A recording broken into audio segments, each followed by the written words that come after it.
దేవుడు అన్నిటికంటే అతీతమైన వాడు. బైబిల్ చెప్తుంది, ఈ సృష్టి, ఈ భూమి రవ్వంతయు లేక మునిపే దేవుడు ఉన్నవాడు. నీకు కనిపించే ఇదేమీ లేనప్పుడే దేవుడు ఉన్నాడు. అంతటా నిండి ఉన్నాడు. వెలుగు రూపములో, వాక్యము రూపములో, శబ్ద రూపములో ఈ సృష్టి అంతటిని నిండి ఉన్నాడు.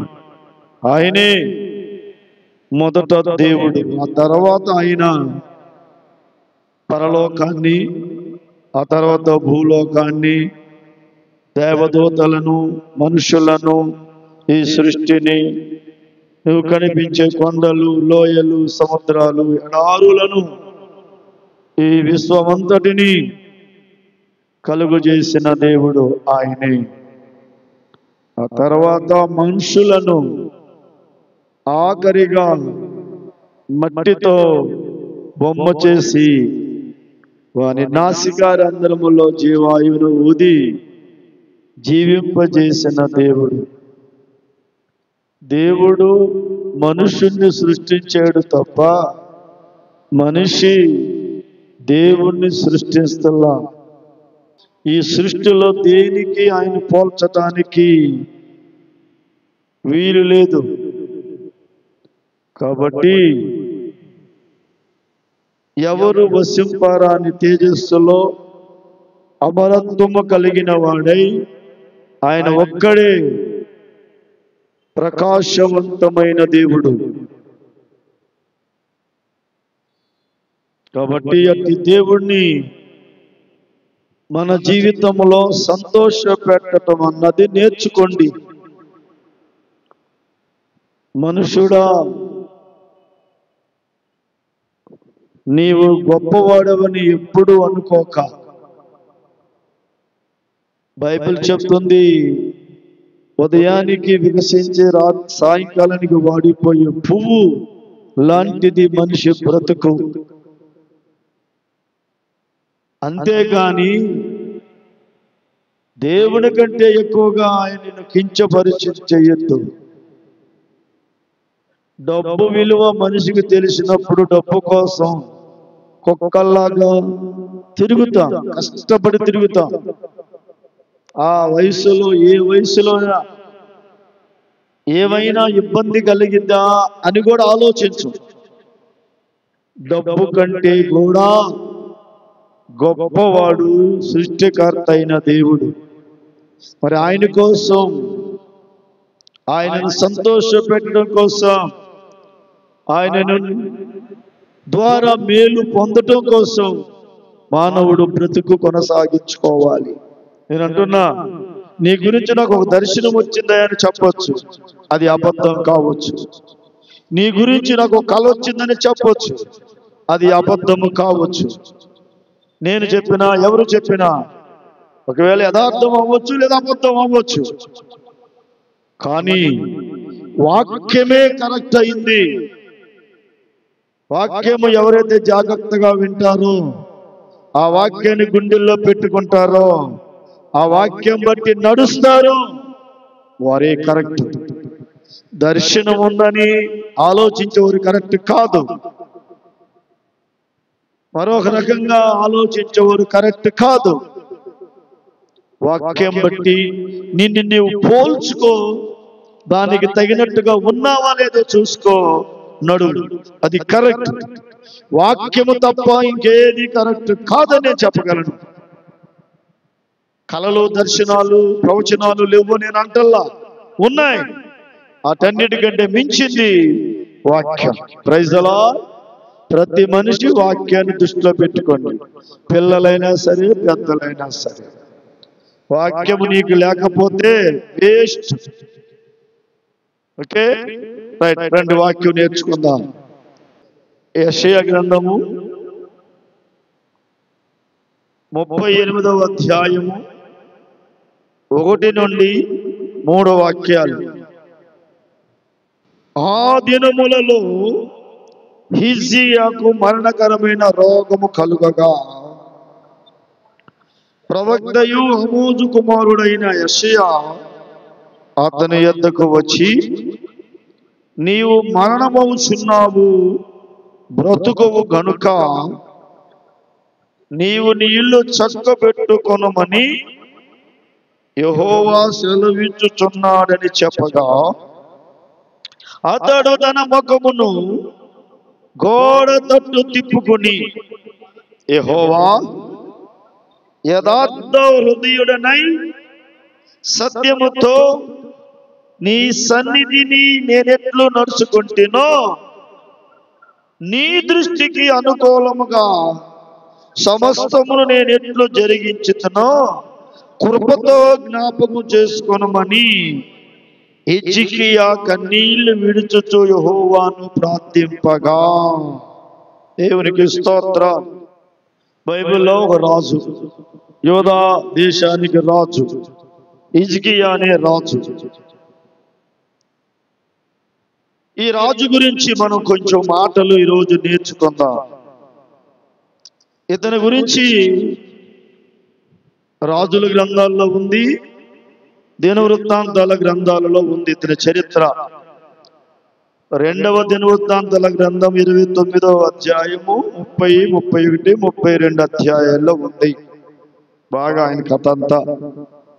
యెషయా గ్రంథంలో కూడా 37, 38 అధ్యాయాల్లో కూడా ఉంది. రాజుల గ్రంథంలో కూడా ఉంది. మీరు బాగా ఇంటికి వెళ్ళి చదవండి. ఈయన యోధా దేశానికి రాజు.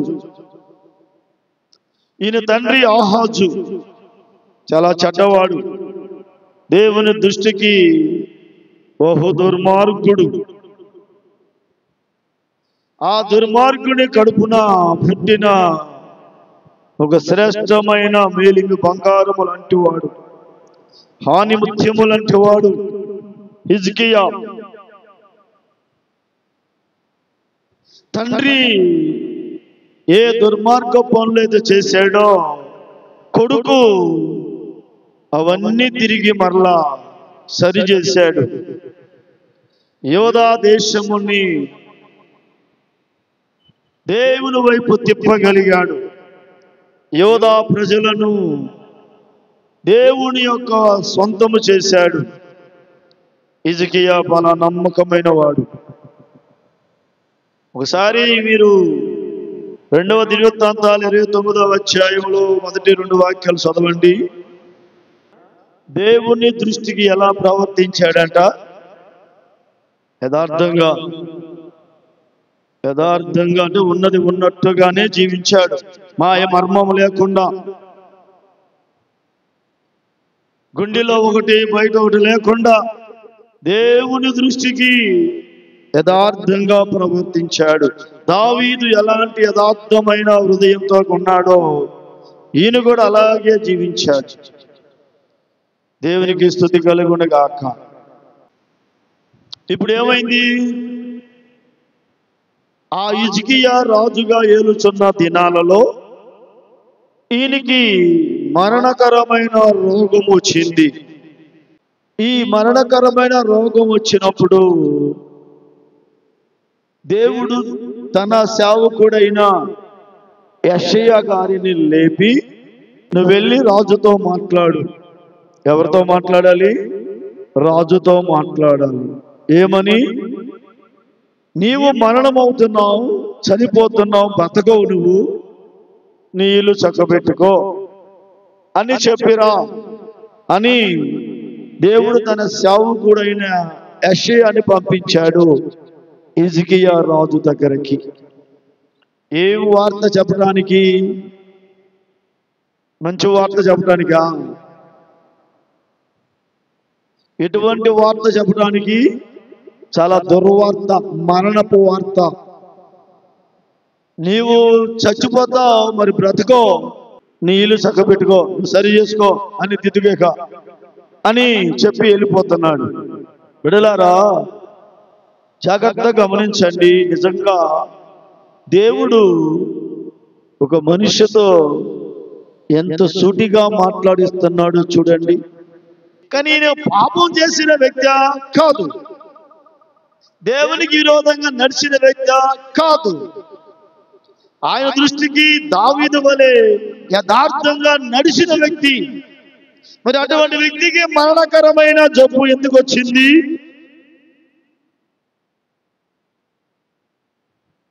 చనిపోయే పరిస్థితికి ఎందుకు వచ్చాడు? చనిపోయే పరిస్థితిలో ఈ మాట చెబితే ఆయన ఎలా స్పందిస్తాడు?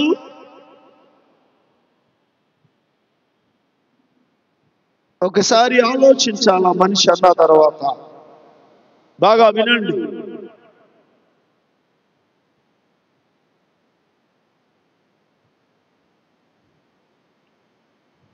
ఎప్పుడైతే యెషయా గారు వచ్చి నువ్వు చచ్చిపోతున్నావు, నువ్వు మరణమవుతున్నా, నీ ఇల్లు చక్కబెట్టుకో, నువ్వు బతకవని చెప్పాడు, ఈ రాజుకి దేవుడి మీద కోపం వచ్చిందా, మనిషి మీద కోపం వచ్చిందా? దేవుడి మీద బాధ వచ్చిందా, మనిషి మీద బాధ వచ్చిందా అని మనం ఆలోచిస్తే, చెప్పిన మనిషి ఏమనలేదు ఈయన, కానీ దేవుడి వైపు తిరిగి దేవుడితో మాట్లాడటం ప్రారంభించాడు. బైబిల్ చెప్తుంది, ఎప్పుడైతే ఈ సంగతి చెప్పాడో యెషయా ప్రవక్త, గోడ తట్టు తిరిగి అని బైబిల్లో రాస్తుంది. కనుక ఆ గోడ తట్టు తిరగటం అంటే అర్థం ఏంటో తెలుసా? నీ ఆత్మీయతను పరిశీలన చేసుకునే జీవితం. అంటే నేనేమైనా పొరపాటు చేశానా, నేను చేసే తప్పుకి నాకు ఈ శిక్ష వేశారు, ఇక నేనేమి తప్పు చేయకూడదు. ఒక తప్పు చేస్తే దేవుని దగ్గర ఒప్పుకోవాలి, టీచర్ దగ్గర ఒప్పుకుంటాను, నేను దాచుకోను, నా అంతరంగంలో మార్పు రావాలి అని గోడ తట్టు తిరిగి ఆత్మ పరిశోధన చేసుకోవటం. దేవునికి స్తోత్రం కలుగును గాక. హల్లెలూయా. ఆత్మ పరిశీలన చేసుకునే మనుషులు ఉన్నారంటవా ఈ రోజుల్లో? ఉన్నారా? దర్జాగా తిరిగే మనుషులు ఉన్నారు, దర్జాగా తిరిగే మనుషులు ఉన్నారు. కానీ ఆత్మ పరిశోధన చేసుకుని, నేను చెప్పేది మంచా చెడ్డా, నేను చేసేది మంచా చెడ్డా, నేను వెళ్ళే స్థలం మంచిదా చెడ్డదా, నేను ఏం చేస్తున్నాను, నేను ఏం తింటున్నాను, ఎక్కడికి వెళ్తున్నాను, ఎలా తిరుగుతున్నాను, ఇది నాకు కరెక్టేనా, దేవుడికి కరెక్టేనా, చూసే ప్రజలకు కరెక్టేనా, దైవజనుడి దృష్టిలో కరెక్టేనా అని ఆత్మ పరిశోధన చేసుకునే మనుషులు ఈ రోజుల్లో ఉన్నారా? ఓ తప్పు, మానవుడు తప్పు చేత సహజం అంటారు. పోనీ సహజం అనుకోండి మీ భాషల్లోనే. కానీ ఆత్మ పరిశోధన చేసుకుని చేసిన తప్పు దిద్దుకునే, ఇక తప్పు చేయకుండా ఉండాలని అనుకునే వాళ్ళు ఉన్నారా? ఉన్నారా చెప్పండి. ఉన్నారా? భక్తి చేస్తున్న మనుషులు ఉన్నారా?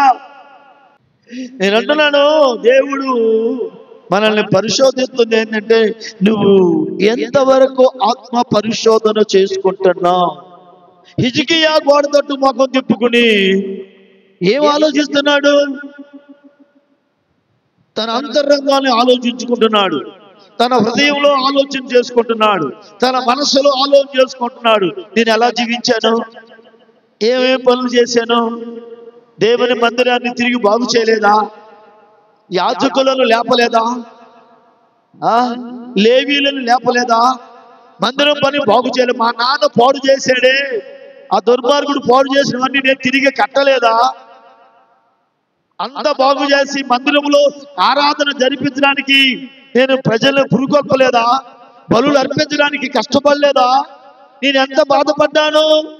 ఇవన్నీ ఆత్మ పరిశోధన చేసుకుంటే అర్థమైంది. ఈ రోజు నేను చచ్చిపోతానంటాడేంటి ఈయనొచ్చి, నువ్వు చనిపోతున్నావు, నువ్వు మరణమవుతున్నావు, బ్రతుకుమని నాతో చెప్తాడేంటి? నేను ఎందుకు చచ్చిపోతాను? నేను ఏ తప్పు చేశాను చచ్చిపోతాను?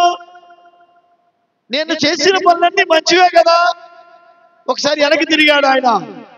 అంత మందిరాన్ని ఎలాగ శుభ్రం చేశాడో, ఆ మందిరంలో వాడే పాత్రలు ఎలా శుభ్రం చేయించాడో, దాన్ని ఎలా క్లీన్ చేయించాడో, యాజకుల్ని ఎలా శుభ్రం చేశాడో, లేవీని ఎలా ప్రతిష్ఠింపజేశాడో, ప్రజలందరినీ ఎలా పురుగొల్పాడో, ఇశ్రాయేలు యోధా ప్రజలందరినీ, దేశమంతటినీ, ఈ రెండు రాజ్యాలను ఎలా కలిపాడో,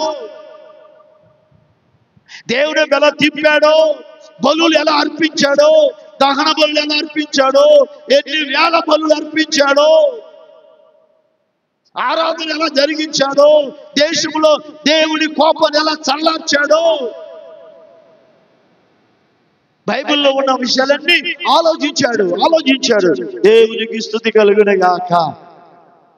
నా ప్రియ సహోదరి సహోదరులారా, ఈరోజు ఈ వాక్యం వింటున్న మీరు ఎవరైనా సరే, ఏనాడైనా సరే మీ ఆత్మ పరిశోధన చేసుకున్నారా? ప్రకటించే నేనైనా ఆత్మ పరిశోధన చేసుకుంటున్నానా? నేను దేవుడి దృష్టిలో ఎలా ఉన్నాను? మంచిగా ఉన్నానా? లేదా ఏమైనా రాంగ్ ట్యాప్ చేస్తున్నానా? ఆలోచనలో ఏమైనా పొరపాటు వస్తుందా? మాటల్లో ఏమైనా పొరపాటు వస్తుందా అని నన్ను నేను ఆలోచించుకుంటే కొంచెమైనా నాకు ఉపదేశం దొరకదా? కొంచెమైనా నాకు మనస్సాక్షి నాకు సరిచేయదా? పశ్చాత్తాపం రాదా? ఒకసారి ఆలోచించండి మీరు. హిజ్కియా జీవితంలో మొట్టమొదటిగా ఆయన చేసిన గొప్ప పని ఆత్మ పరిశీలన చేసుకోవడం.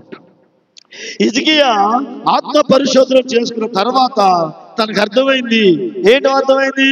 నేను ఏ తప్పు చేయలా, నేను ఏ దోషం చేయలా, నేను ఎందుకు చచ్చిపోతాను? వెంటనే ఆయన ఏడుస్తూ ఆ దేవునికి ప్రార్థన చేస్తున్నాడు. ఏ దేవుడైతే మరణం అయిపోతున్నావు, నువ్వు బ్రతకవు, ఇల్లు చక్క పెట్టుకోమని చెప్పాడో, ప్రవక్తను పంపించి చెప్పాడో, ఆ దేవుడికే కన్నీరు కారుస్తూ అంటున్నాడు, దేవా, యథార్థ హృదయుడినై నీ సన్నిధిలో నేను ఎట్లు నడుచుకున్నానో నీకు తెలియదా? ఏమి మాట మాట్లాడుతున్నాడు తెలుసా? మూడే మూడు మాటలు మాట్లాడాడు. మూడే మూడు మాటలు. ఒకటి, యథార్థ హృదయుడినై నీ సన్నిధిలో ఎలా నడిచానో నీకు తెలీదా? ఎవరిని అంటున్నాడు ఈ మాటలో? ఎవరిని అంటున్నాడు? దేవుడితో మాట్లాడుతున్నాడు. దేవా, నేను ఎంత యథార్థంగా నడుచుకున్నానో, యథార్థ హృదయుడినై నీ సన్నిధిలో నడుచుకున్నానో ఒకసారి జ్ఞాపకం చేసుకో. రెండో మాట ఏమన్నాడు తెలుసా? సత్యముతో నీ సన్నిధిలో నేను ఎట్లా నడుచుకున్నానో నువ్వు తెలీదా? మూడో మాట, ప్రతి విషయంలో నీకు అనుకూలంగా నేను ఎలా ప్రవర్తించానో దయతో కృపతో జ్ఞాపకం చేసుకో. కనుక ఒక మనిషి దేవుని ఎలా ప్రార్థిస్తున్నాడో చూడండి, దేవుని ఎలా అడుగుతున్నాడో చూడండి, దేవుడితో ఎలా సంభాషణ చేస్తున్నాడో చూడండి. వాస్తవానికి చచ్చిపోతాం అనగానే ఏడుపు వచ్చేసింది. ఏడుస్తున్నాడు. ఏడుస్తూ ఆయన ఏం మాట్లాడుతున్నాడు తెలుసా? అయ్యా, నేను యథార్థ హృదయుడినై నీ సన్నిధిలో ఎలా నడుచుకున్నానో నీకు తెలియదటయ్యా. చెప్పు, నేను ఏ చెడిపోయిన హృదయంతో నడిచాను? హలో, ఈ మాట మనిషినంటే మనిషికి హృదయం తెలియదు. ఈ మాట మనిషిని ఒకవేళ నేను మిమ్మల్ని అన్నాను అనుకో, మీ హృదయం నా హృదయం మీకు తెలుసా? మీ హృదయం నాకు తెలుసా? మెడ్డేయచ్చు. కానీ ఇప్పుడు ఈయన ఎవరితో అంటున్నాడు? ఎవరితో అంటున్నాడు ఈయన? దేవుడితో అంటున్నాడు. ఏమని? నేను ఎంత యథార్థ హృదయుడినై ఈ సన్నిధిలో నడుచుకున్నానో నీకు తెలియదు అంటే అర్థం ఏంటి? దేవుడు చూడదా? దేవుడు తెలియదు? అంతరంగం తెలుసు. అందుకే దేవుడు మౌనంగా ఉన్నాడు, ఏం మాట్లాడలా.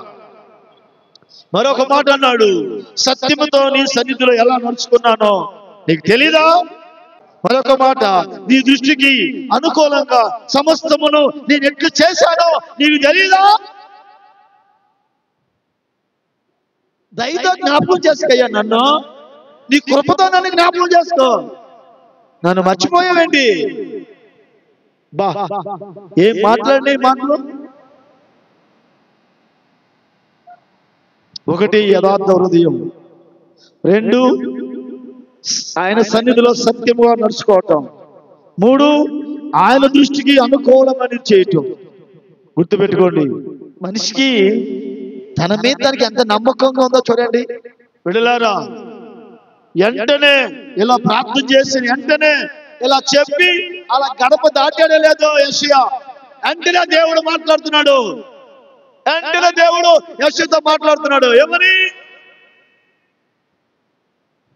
హిజ్కియా కన్నీరు కాచి ప్రార్థిస్తూ చూస్తున్నాను, నువ్వు వెళ్ళు 15 సంవత్సరాల ఆయుష్ పెంచానని చెప్పు. దేవుని స్తోత్రం చెప్పు, దేవుని స్తోత్రం చెప్పు. ఎంత ఇలా చెప్పి ఆ గడప దాటాడో లేదో ఈ కోట తిరిగి ప్రార్థన చేయాలి. ఎంతసేపు ప్రార్థన చేశాడో, ఎంతసేపు మన దేవుడు అతనితో మాట్లాడాడో చెప్పండి. ఆ దేవుడే చచ్చిపోతామని వార్నింగ్ ఇచ్చాడు. తిరిగి ఆ దేవుడే 15 సంవత్సరాల ఆయుష్ పెంచాడు, పో చెప్పు అని చెప్పాడు. దేవునికి స్తోత్రం కలుగాక. అదే యెషయా మళ్ళా వచ్చి, అయ్యా నీ ప్రార్థన దేవుడు విన్నాడు, ఇప్పుడే చెప్పాడయ్యా 15 సంవత్సరాల ఆయుష్ నీకు పెంచుతున్నాడంట. దేవునికి స్తోత్రం చెప్పగడియా. నేనంటున్నా 15 సంవత్సరాల ఆయుష్ ఆయనకి ఎలా వచ్చింది? ప్రార్థన చేస్తే వచ్చిందా? యథార్థంగా, యథార్థ హృదయంతో, సత్యముతో ఆయనకు అనుకూలంగా ప్రతి విషయంలో నడుచుకుంటే ఇచ్చాడా? చెప్పండి చెప్పండి. నువ్వు నేను ప్రార్థన చేయట్లేదా? ఒకవేళ మనము ఆత్మ పరిశోధన చేసుకున్నా, ఈరోజు తప్పు చేసేదయ్యా క్షమించయ్యా అంటాం, మళ్ళీ రేపు అదే తప్పు చేస్తాం, అదే పొరపాటు చేస్తాం. ధైర్యం లేదుగా, నిబ్బరంగా లేవుగా, దేవుని అడగగల కెపాసిటీ లేదుగా. ఈయన అడిగినట్టు మనం ఆయన అడగగలమా? ఎందుకురా మనకి జీవితాలు? దేవునికి అనుకూలంగా భక్తి చేద్దాం. దేవుని చూసినప్పుడు ఏ లోపం లేదురా బాబు అన్నట్టుగా చేద్దాం. దేవునికి స్తోత్రం, హల్లెలూయా. ఒక యవనస్తుడు యేసుప్రభువు దగ్గరికి వచ్చి ఏమన్నాడు? నిత్య జీవానికి వెళ్ళాలయ్యా, నేనేం చేయాలంటే ఆజ్ఞలు పాటించు అన్నాడు. ఈ ఆజ్ఞలన్నీ పాటిస్తున్నాను బాబు అన్నాడు. వా, దేవుడు కూడా ఆశ్చర్యపడిపోయాడు. ఆజ్ఞలన్నీ పాటిస్తున్నా, అయితే నీకు ఇంకొకటి తక్కువ వచ్చింది. ఆయన ఆత్మ పరిశోధన చేసుకున్నాడా? నిత్య జీవానికి అయితే వెళ్ళాలనుకున్నాడు కానీ, ఆజ్ఞలు పాటిస్తే సరిపోద్ది అనుకున్నాడు కానీ, ఇంకొక లోపం ఉంది నాలో, ఈ లోపాన్ని దిద్దుకోవాలని అనుకున్నాడా? అలా అనుకున్నాడా? లేదే. ఆ లోపం చెప్పాడు యేసుప్రభువు వారు, నీ ఆస్తి అమ్మి పేదలకు పంచిపెట్టి నువ్వు వచ్చి నా వెంటపడు అన్నాడు. బస్ అయిపోయింది అది పని, అయిపోయింది అది పని. నో నో నో నో, నిత్య జీవం వద్దు, నువ్వు వద్దు, నా ఆస్తే నాకు ముఖ్యం. వాడు ఆత్మ పరిశోధన చేసుకోవాలా? ఆజ్ఞలు పాటిస్తే చాలు అనుకున్నాడు వాడు. కానీ వెనకాల ఇంకొకటి ఉందిరా, పెద్ద భూతం. ఈ భూతంతో నేను కాపురం చేస్తున్నాను, ఈ భూతాన్ని తొలగించుకోవాలని అనుకోవాలా? ఏంటి ఆ భూతం? ఏంటి ఆ భూతం? ఆస్తి. ఆస్తి అనే భూతం వెనకాల ఉంది. ఇది మనల్ని పరలోకం వెళ్ళనీదు, అడ్డగించిందని అనుకున్నాడా? ఆత్మ పరిశోధన లేనోడికి అలాగే ఉండింది. చాలే మాత్రం చేశాను, చాలే, ఇంకేమీ వెనకాల చేయవసరం లేదు. ఒక్కసారి నీ ఆత్మ పరిశోధన చేసుకో. చెప్పిన మాటలు బట్టి రాజు అయిన హిజ్కియా దేవుని సన్నిధిలో ఎలాగ నడిచాడో, ఎలాగ జీవించాడో, ఆయన దృష్టికి సమస్త విషయాల్లో ఎలా అనుకూలంగా ప్రవర్తించాడో ఆత్మ పరిశోధన చేసుకున్నాడు. ఆత్మీయతలో ఆలోచించేశాడు. ఆయనకి అక్కడ లోపం జరగలేదు. దేవుణ్ణి అడుగుతున్నాడు, నేను ఎలా యథార్థ హృదయుడై సత్యముతో నీ సన్నిధిలో నీ దృష్టికి అనుకూలంగా నేను ఎలాగ ప్రవర్తించానో అన్ని విషయాలలో అయ్యా దయతో నన్ను జ్ఞాపకం చేసుకయ్యా, కృపతో నన్ను జ్ఞాపకం చేసుకయ్యా అని ప్రార్థన చేసి నీళ్లు ఖర్చయితే దేవుడు వెంటనే యెషయాను పంపించి, నిజమే ఈయన చేసింది మంచిదే కదా, ఇతను ఎందుకు చచ్చిపోవాలి, ఇతను నేను ఎందుకు ఆయుష్ ఇవ్వకూడదు, అవును అని దేవుడు ఆలోచన చేసి, దేవుడు ఆత్మ పరిశీలన చేసుకుని దేవుడే తిరిగి ఆత్మ పరిశోధన చేసుకుని చచ్చిపోతాను ఆయన మనిషికి 15 సంవత్సరాల ఆయుష్ ఇచ్చేది. ఎంత గొప్ప భాగ్యం నీ జీవితంలో ఉందా? నీ జీవితంలో, నా జీవితంలో ఇలా ప్రార్థన చేసి దీవెనలు పొందే భాగ్యం ఉందా? ఒకసారి ఆలోచించండి బిడ్డలారా.